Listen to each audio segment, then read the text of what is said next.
আসসালামু আলাইকুম, কেমন আছো সবাই? আশা করি তোমরা সবাই ভালো আছো। এসএলএসটি ম্যাথামেটিক্স নামে আমাদের যে হোয়াটসঅ্যাপ গ্রুপ ও টেলিগ্রাম চ্যানেল আছে, সেখানে প্রতিদিন দুটো করে ইম্পর্টেন্ট কোশ্চেন শেয়ার করা হয়। 28শে জুলাই যে দুটো কোশ্চেন শেয়ার করেছিলাম, সেই কোশ্চেন দুটোর সলিউশন আজ আমরা ডিসকাস করব। First question, a real 2 cos 2 matrix M such that m square equals -1 0 0 -1 minus k exists for all k greater than 0, exists for some k greater than 0, does not exist for any k greater than 0, none of this. তাহলে একটা m একটা matrix যেটা 2 cos 2 এবং Real matrix যার স্কোয়ারটা দিয়ে আছে, m স্কোয়ারটা দিয়ে আছে, এবং এটা স্যাটিসফাই করবে কে কি টাইপের ভ্যালুর জন্য সেটা আমাদেরকে জিজ্ঞেস করেছে। তো চলো শুরু করা যাক। Question number 1। তো দেখো এমটা কি 2 cos 2 ম্যাট্রিক্স, তো আমরা এমটা ধরে নিচ্ছি। Let M equals 2 cos 2 matrix আমরা ধরে নিচ্ছি এ বি সি ডি। তাহলে এম 2 cos 2 ম্যাট্রিক্সটা ধরে নিলাম। তাহলে এ স্কোয়ারটা আমরা খুব সহজে বের করতে পারবো। এম স্কোয়ার এটা কত হবে, এটার সাথে এটা এম এর সাথে এম এরই গুণ হবে, মানে এ বি সি ডি এই ম্যাট্রিক্সের সাথে এই ম্যাট্রিক্সেরই আমার গুণ হবে।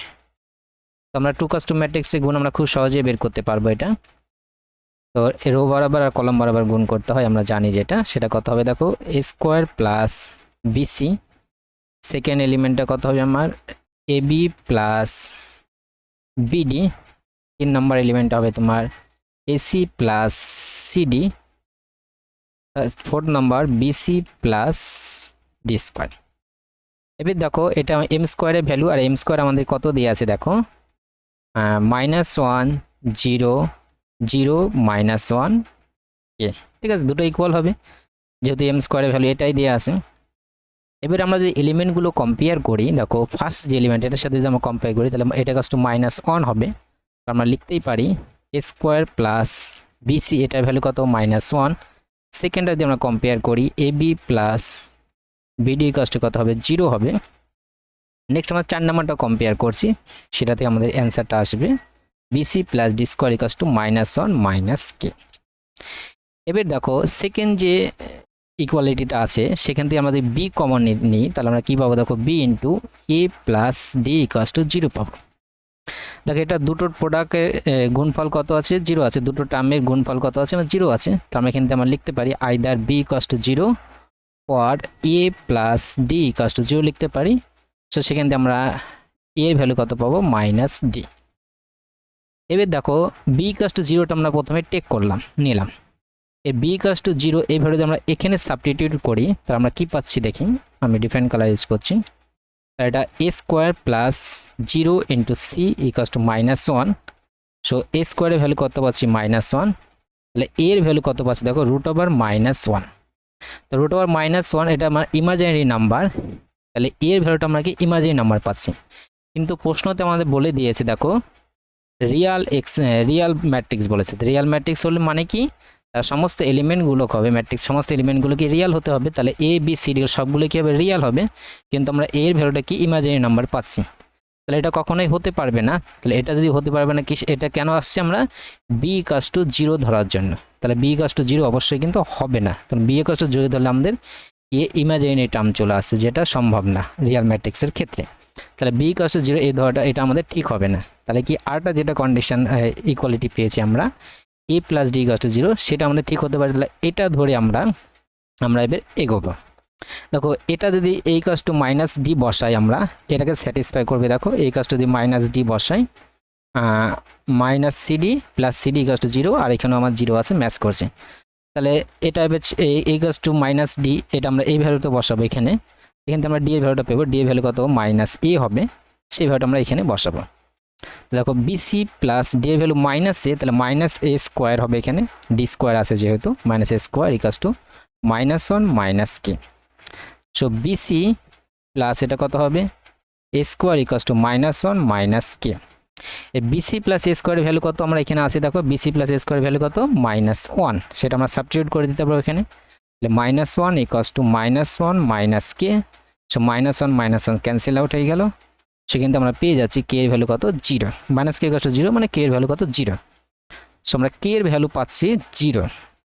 দেখো এটা স্যাটিসফাই হতে গেলে এম স্কোয়ারের ভ্যালুটা যদি আমাদের এটা হতে হয়, মানে এই ভ্যালুটা যদি হতে হয়, তাহলে আমাদের কে এর ভ্যালুটা কত হতে হবে? 0 হতে হবে। চলো আমরা অপশানে চলে যাই। এবার প্রথম যে অপশান আছে exist for all k greater than 0, কে সমস্ত 0 ভ্যালুর জন্য কি এটা এক্সিস্ট করবে? না, কে ভ্যালু আমরা শুধু একটাই পেলাম, যেটা কত? 0 পেলাম। Exist for some k greater than 0, না এটাও আমাদের হবে না, এটাও আমাদের হবে না।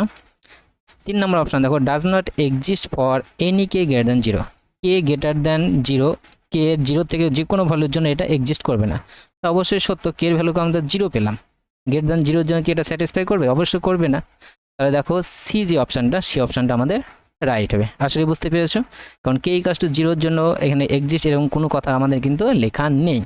কিন্তু তাহলে সিটা ডাজ নট এক্সিস্ট বলেছে, কে গ্রেটার দ্যান 0 এর জন্য, 0 এর বড় ভ্যালুর জন্য অবশ্যই 0 এর বড় জন্য এটা এক্সিস্ট করবে না, কারণ আমরা শুধু কে এর জন্য, কে ইকুয়াল টু 0 এর জন্য এক্সিস্ট করছি। তাহলে আমাদের সি অপশানটা রাইট হবে। চলো আমরা নেক্সট প্রশ্ন দেখি, question number 2। If the tangent at the point P with coordinates h, k on the curve y square equals 2x cube is perpendicular to the straight line 4x equals 3y, then the value of h কি? দেখো এই কার্ভের উপর একটা point, on the point বলেছে, h, k একটা point, এই পয়েন্টে আমার ট্যানজেন্ট সেটা কি হচ্ছে? পারপেন্ডিকুলার হচ্ছে এই লাইনের সাথে, ঠিক আছে? তো এই কার্ভটা আমার এরকম হয়, এখানে h, k এই পয়েন্টে যে ট্যানজেন্টটা নিই, সেই ট্যানজেন্টটা অন্য একটা লাইনের সাথে কি হচ্ছে? আমার পারপেন্ডিকুলার হচ্ছে এই লাইনের সাথে 4x = 3। সো এই এইচ কে এই পয়েন্টটা কি হবে সেটা আমাদেরকে জিজ্ঞেস করা আছে। তো চলো শুরু করা যাক। কার্ভের যে ইকুয়েশনটা আছে কোশ্চেন নাম্বার 2, আমাদের কার্ভের ইকুয়েশন কি আছে? y square equal 2x cube. তাহলে এই কার্ভের এইচ কে পয়েন্টে ট্যানজেন্টের স্লোপ আমরা বের করতে পারবো। আর একটা যে লাইনের সাথে পারপেন্ডিকুলার সেই লাইনটা আমাদের আছে 4x = 3 হয়, এটা যদি আমরা y = mx + c ফর্মে লিখি, তাহলে y = কত হবে? 4/3x, c তো নেই এখানে, এখান থেকে এর স্লোপটা আমরা পেয়ে যাচ্ছি কত? 4/3। তাহলে এই যে কার্ভ, এই কার্ভের h, k এই পয়েন্টে আমরা ট্যানজেন্টের স্লোপ বের করতে পারবো। আর ট্যানজেন্টের স্লোপ আমরা কীভাবে পাই? ডেরিভেটিভ করে পাই। তো এটাকে ডেরিভেটিভ করবো x এর রেসপেক্টে, তা 2y ইন্টু ফার্স্ট ডেরিভেটিভকে আমরা y1 দ্বারা রিপ্রেজেন্ট করছি, এটা কত হবে? 6x²। সো এখান থেকে y1 এটা পেয়ে যাব, y ড্যাশ বা y1 কত হবে? 3x²/y।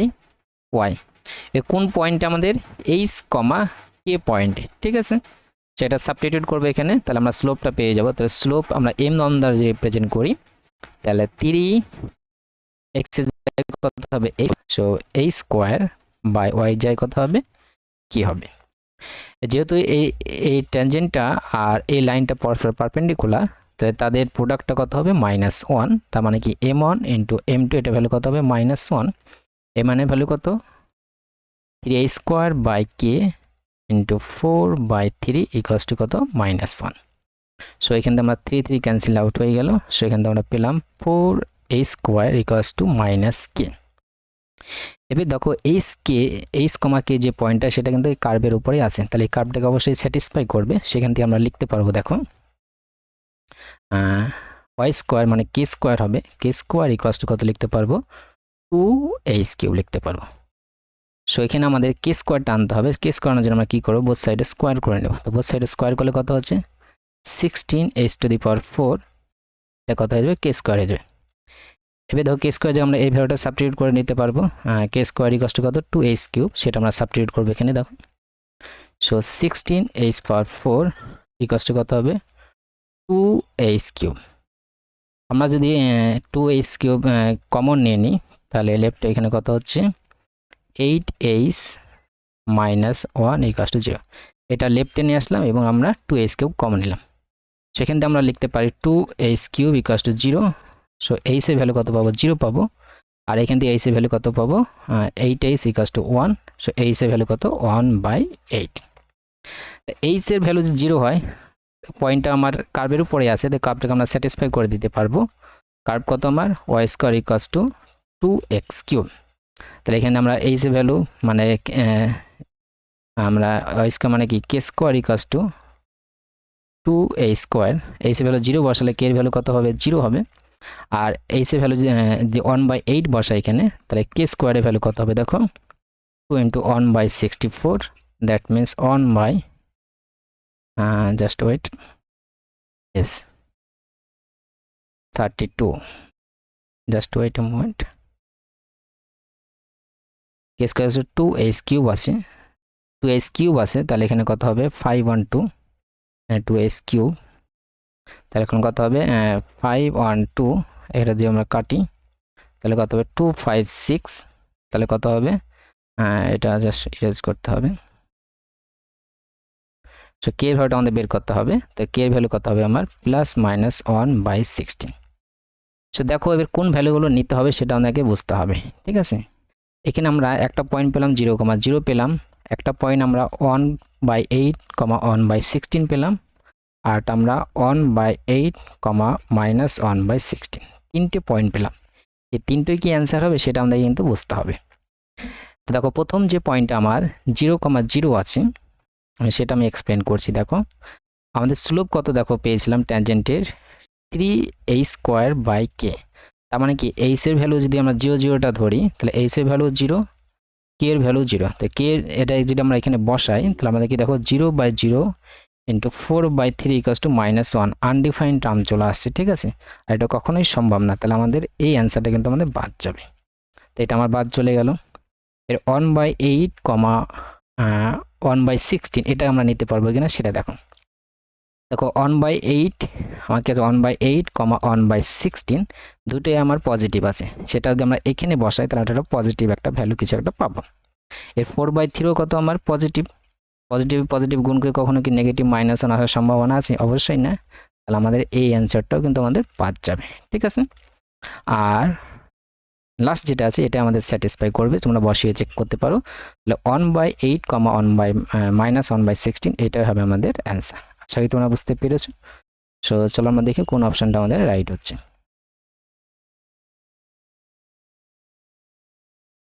সো এটা দেখো বি যে অপশনটা সেই অপশনটা রাইট হবে আশা করি বুঝতে পেরেছো থ্যাংক ইউ ফর ওয়াচিং